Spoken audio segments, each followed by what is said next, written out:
테슬라 목표 주가 335달러로 지난번에 100달러 막 깨진다고 막 그랬어, 그죠? 테슬라 올해 최저점이 102달러인가 그랬어, 102달러. 그때도 좋은차 테슬라 사자 그랬는데 테슬라 목표 주가 지금 한 250달러쯤 되는데 335달러로 예상을 한답니다. 근데 우리는 이런 거 보이지도 않죠. 우리 목표 주가는 2000달러니까. 우리 테슬라 목표 주가는 2027년까지 2000달러니까 335달러의 목표 주가 따위는 보이지도 않아. 테슬라 주가가 향후 12개월 동안 335달러 오를 것이라고 내다봤다. 이 회사의 분석가들은 테슬라가 올해 기술 및 배터리에 대한 과거 투자의 보상을 거두고 있다. 미국에서 애널리스트라고 말한 전문가가 목표 주가를 내린 게 어이없는 경우가 많은 이유는 뭐예요? 장기적으로 내지 않아서 그래. 장기적으로 내지 않고 근시안적으로 5년 이내, 3년 이내 이런 식의 목표 주가를 계산하다 보니까 큰 매크로한 흐름은 보지 않는 거지. 매크로한 흐름을 보면 5년 이내에도 예상보다 많이 급등할 수도 있는데 5년 안에만 들여다보면 그게 잘 안 보일 수 있거든요. 그래서 유명한 애널리스트라고 막 이렇게 얘기하는 게 반드시 맞는 것은 아닙니다. 틀린 이유가 그거예요. 제가 그게 웅달책방 출연했을 때 그 사람이 나한테 그런 질문을 하더라고요. 증권사 애널리스트들의 목표가에 대해서 어떻게 생각하냐는 거예요. 저를 보고. 믿어도 되냐? 왜 자꾸 틀리냐? 이런 질문을 해서 제가 그 얘기했어요. 애널리스트들이 자기 나름대로의 기준을 갖고 기업을 분석해서 목표 주가를 산정하는데 틀리는 이유는 지금 시점에서 목표 주가를 정했는데 상황이 수시로 변하기 때문에 세계 경제 상황이. 근데 투자자들은 증권사 애널리스트들이 목표 주가를 내놓은 걸 보고 틀리면 걔가 잘못해서 틀렸다고 생각하는데 그게 아니신 거지. 지금 시점에서 목표 주가를 내놨는데 그 기간이 지나가면서 세계 금융 경제 사이클이 바뀌고 그 상황이 바뀌잖아요. 그러면 목표 주가가 틀릴 수 있는 거예요. 그러니까 목표 주가를 너무 믿은 우리 잘못인 거지. 그 틀린 건 틀린 게 아니라는 거지. 그 시점에서의 목표 주가라는 거지. 시장 상황이 바뀌면 목표 주가도 얼마든지 바뀌잖아요. 하지만 그거는 단기적인 얘기예요. 1, 2년, 2, 3년의 얘기고 지금 우리처럼 2027년, 2030년까지 본다면 이 목표 주가는 틀릴 확률이 크지 않죠. 큰 흐름은 변하지 않거든. 지금 내연기관 차량에서 전기차로 바뀌어가는 이 패러다임은 변할 수가 없어. 되돌릴 수도 없어. 이제 와서는 되돌아가지도 않아. 그냥 전기차로 바뀔 겁니다. 그래서 이런 건 이제 그 단기적으로 보는 거니까 사실은 큰 의미가 없어. 단지 기분 좋으라고 보여드린 겁니다. 지금 250달러에서 335달러까지 간다는 애널리스트가 있더라도 기분 좋으라고 보여드린 거지 의미는 없어. 우리 입장에서는요. 우리는 2000달러가 목표이기 때문에.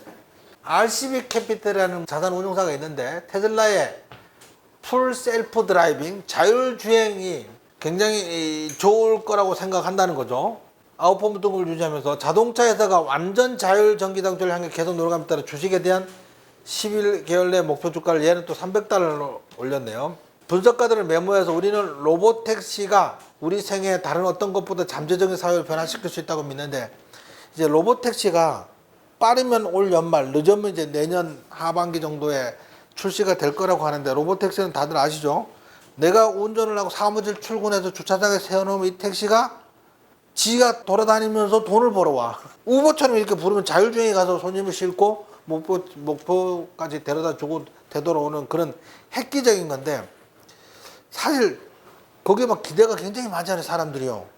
나는 그게 가능할까? 내가 해보기 전에 못 믿을 것 같아. 아직도 그 과연 주차장에 세워놓은 차가 지 혼자 돌아다니면서 돈을 벌어 올까? 신기하잖아요. 근데 그게 빠르면 올 연말, 늦어도 내년 연말이면 현실화된다는 거잖아. 만약 그게 현실화가 된다면 테슬라 주가가 뭐 2000달러만 가겠습니까? 훨씬 더 많이 가겠죠. 네, 훨씬 더 많이 갈 겁니다 아마. 테슬라 로보택시 보급률은 미국이 25%, 서유럽이 8%, 중국이 7%로 보수적으로 추정을 해도 그래서 자율택시 이 부분이 이 성공 여부가 테슬라의 주가에 결정적인 역할을 할 것 같습니다. 시장에서는 굉장히 기대가 크고 관심이 커요. 옛날에는 사기라 그랬어. 뭐 모델 3 자체도 사기라고 얘기했었어 처음에는.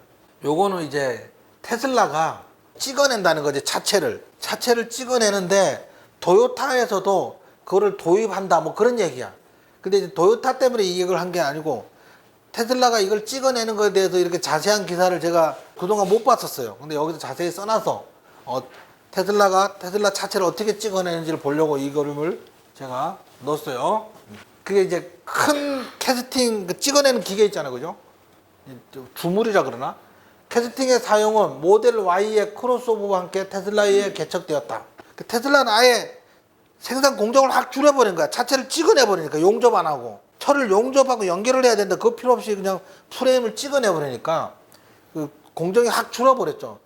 더 튼튼하고 기가 막혀. 그래도 우리가 맨날 얘기하잖아요. 일론 머스크는 외계인이라고. 확실하게 외계인일 가능성이 많다고. 지구 그 능력이 아니잖아, 그죠? 처음에 옛날에 그 포드 자동차가 컨베이어 벨트에서 조립할 때 대량 생산의 혁명이었잖아, 그게요. 컨베이어 벨트 쭉 돌아서 나가면 완성차가 나오는 그런 시스템이잖아. 근데 얘는 그것마저도 확 줄여버리는 거죠. 프레임을 찍어내니까. 용접할 거를 찍어내니까 확 줄여버린 그 획기적인 뭐 그런 겁니다. 우리 맨날 배터리백, 배터리방 얘기하잖아요. 그 사진이에요, 그죠? 소이어 메리트가 이제 테슬라 에너지가 가소평가됐다. 우리 이제 테슬라 자동차 말고 이제 에너지 부분이 가소평가됐다. 언더레이티드 이렇게 해서, 그죠? 그동안 파워엘이 배터리 팩 만드는 테슬라 그 계열사잖아요, 그죠? 파워엘이 글로벌적으로 설치한 팩 저장소가 50만 개를 초과했다. 뭐 그런 얘기입니다. 그래서 사실은 배터리 부분도 굉장히 크게 좋아졌다는 거지. 우리가 생각보다 훨씬 매출이 많이 일어날 거라는 거지. 여러 번 말씀드렸지만 우리나라는 사실 얘가 그렇게 필요가 없어서 우리가 와닿지 않을 수 있지만 미국이나 호주 이런 땅덩어리는 땅이 워낙 넓고 한번 훼손이 되면 복구하는데 일주일씩 걸린단 말이에요. 우리나라는 1시간이면 복구하지만 그럴 때 거기서 얘는 배터리 팩이 있어야 되고 태양광 발전이 있어야 되고 스타링크가 있으면 자유로운 거야, 본인이. 그런 일이 벌어져도 그 집은 모든 게 정상적으로 돌아. 인터넷까지 정상적으로 작동하고 내 테슬라 충전까지도 되는 거예요, 얘가. 그래서 이 팩이 매우 중요하다는 거죠. 요거는 이제 게리 블랙이라고 아시죠? 이 사람도 좀 테슬라의 진심인 월가의 애널리스트. 이 사람이 이제 테슬라가 지난 14일 동안 43% 올랐는데 왜 올랐을까? 본인이 정리한 거예요. 테슬라가 놀라운 성과를 거둔 10가지 이유에 대해서 일단 가격을 내리고 다운되는 게 확정됐고 보조금 받고 뭐 그런 게. 근데 2분기에 GM 자동차가 좀 판매량이 굉장히 저조했었나 봐요. 그러니까 모델 Y 판매량이 늘어나면서 모델 Y 재고가 감소를 했고요. 5, 6월 달에 중국에서 테슬라 매출액이 많이 높았던 것 같습니다. 그 다음에 모델 3 전부에 $7,500 보조금을 지급을 하고 캘리포니아에서는 주정부 보조금까지 합치면 캠리보다 싸진다는 거잖아. 아마 제가 볼 땐 그게 가장 큰 이유 중에 하나였던 것 같아요. 대중성 있는 차의 대명사는 토요타의 캠리였단 말이야. 캠리보다 모델 3가 가격이 싸진다면 누가 캠리 타겠냐고 다 모델 3 타죠. 사이버 트럭이 이제 아예 굴러다니고 있어. 막 돌아다니고 있어, 사진이. 그래서 올 4분기면 사이버 트럭이 나온다고 합니다. 미국은 이게 픽업 트럭이잖아요. 앞에는 승용차 공간이 있고 뒤에는 짐 실는 거잖아요. 그 픽업 트럭이 미국 전체 자동차 판매량의 25%를 차지한답니다. 왜 그러냐면 땅이 넓어서 집이 아파트 문화가 아니고 흩어져 사니까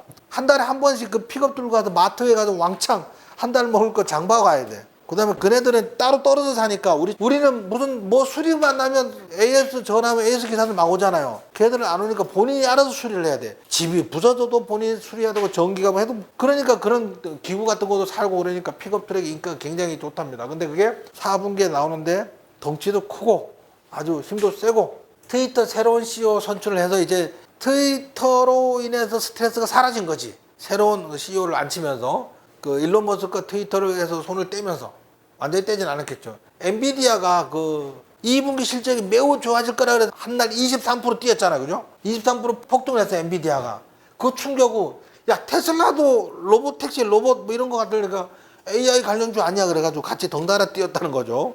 그 얘기한 겁니다. 2분기 판매량이 45만 대로 전년 대비 75% 증가.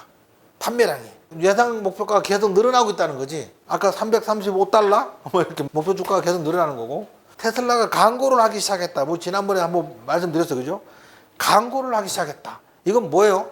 내연기관 차량 살 사람이 전기차 사고 전기차 살 사람은 테슬라 차 사는 거야. 뭐 그런 얘기예요, 그런 얘기. 포드하고 GM 충전 계약을 맺었다. 이게 이제 테슬라의 주당 순이익 0.2달러 이상 늘어난다는 거지. 이러한 이유들 때문에 최근 43% 급등했다. 이거 14일 전에 제가 이거 사자고 엄청 막 하소연했어, 그죠? 엔비디아는 말고 이제 테슬라 사자고 다들 사셨죠? 자, 테슬라가 이렇게 1월 달부터 130% 오른 것 같고 여기서부터요. 여기서부터는 60% 올랐어요. 뭐 이때도 제가 막 누차 말씀을 드렸던 것 같습니다. 테슬라 주가가. 그러면 지금은 사도 되냐? 장기로 보면 계속 사 모으면 되죠. 장기로 보면 사 모으면 되고, 단기적으로 보면 조금 사고 기다려야 되는 거예요. 한 3분의 1만 사고. 한 번에 내가 예를 들면 1,000만 원 살 거면 1,000만 원 다 사면 안 되고 3분의 1만 사고 기다려야 되는 거지.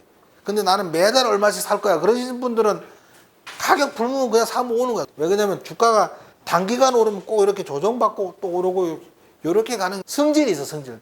단번에 막 못 가. 유일하게 엔비디아가 미친 듯이 가버려서 그건 이제 특별한 경우, 예외인 경우라고요. 엔비디아는 특별한 경우였다. 이렇게 생각합니다. 구독, 좋아요는 사랑입니다.